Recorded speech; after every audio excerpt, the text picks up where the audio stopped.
pada era reformasi dengan tokoh pendiri Amin Rais, seorang profesor ilmu politik yang kesohor, profesor yang menjadi pembeda di Indonesia.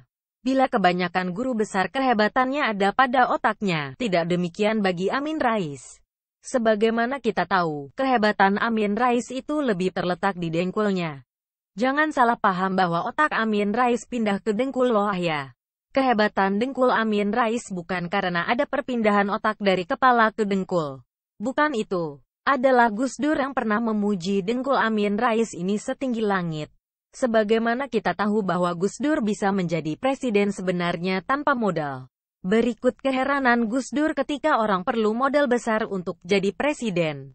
Saya ini heran, sekarang kok orang pada modal besar untuk jadi presiden. Dulu saya cuma modal dengkul, itu pun dengkulnya Amin Rais. Jelas bukan? Betapa hebatnya dengkul Amin Rais. Tinggal satu ujian kehebatan dengkulnya pada era Jokowi sebagaimana telah dinasarkan. Jalan kaki Jogja-Jakarta bila Jokowi presiden. Setelah nazar dibayar, kehebatan dengkul Amin pasti makin tersebar. Selain di dengkul, kehebatan Amin Rais lainnya terletak di mulutnya. Walau mulut Pak Amin tidak semanis mulut Pak Anies, namun mulut mantan Ketua Umum PAN ini mahir juga untuk pelin-pelan. Mengaku tokoh reformasi tapi tak berjiwa reformis. Pernah menyeru tolak KKN korupsi. Kolusi, nepotisme ternyata doyan juga duit korupsi dana Alkes 600 juta. Pernah berkoar akan Mahkamah Militer kan Prabowo Subianto atas kasus 1998. Tapi sekarang menjadi gelendotannya. Harian Republika pernah mengangkat berita berjudul, Amin Rais, Prabowo harus dimahmilkan. Semoga dengkulnya masih bisa mengingat berita besar tersebut. Jakarta, menyeret Letjen Prabowo Subianto ke Mahkamah Militer. Bagi Ketua Partai Amanat Nasional, PAN, Amin Rais adalah keharusan demi meningkatkan reputasi ABRI di mata rakyat. Amin meminta Presiden B.J. Habibie dan Menhankam, Pangap berani memahmilkan menantu mantan Presiden Soeharto dan dua temannya, Maijen Muhdi dan Kolhair Awan.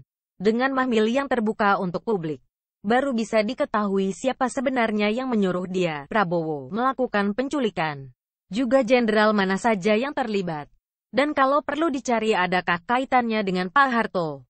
Papar tokoh reformasi ini di sela-sela diskusi Forum Dialog Wartawan Politik FDWP di Jakarta kemarin. Tindakan Menhankam, Pangap Jenderal Wiranto yang sekadar memberikan sanksi administratif berupa percepatan pensiun untuk Prabowo, di mata Amin bagaikan memberi rakyat sebuah permen kecil. Padahal rakyat ingin makan siang. Menarik memang mengikuti sepak terjang politisi PAN ini. Dengan menggelendot Prabowo yang berpasangan dengan Hatta, Amin Rais kembali membuat pernyataan mengejutkan menjelang Pilpres 2014. Diberitakan Merdeka.com, mantan Ketua Umum Partai Amanat Nasional itu menilai tanggal 9 Juli sebagai Baratayuda politik. Baratayuda adalah istilah yang dipakai di Indonesia untuk menyebut perang besar di Padang Kurusetra antara keluarga Pandawa melawan Kurawa.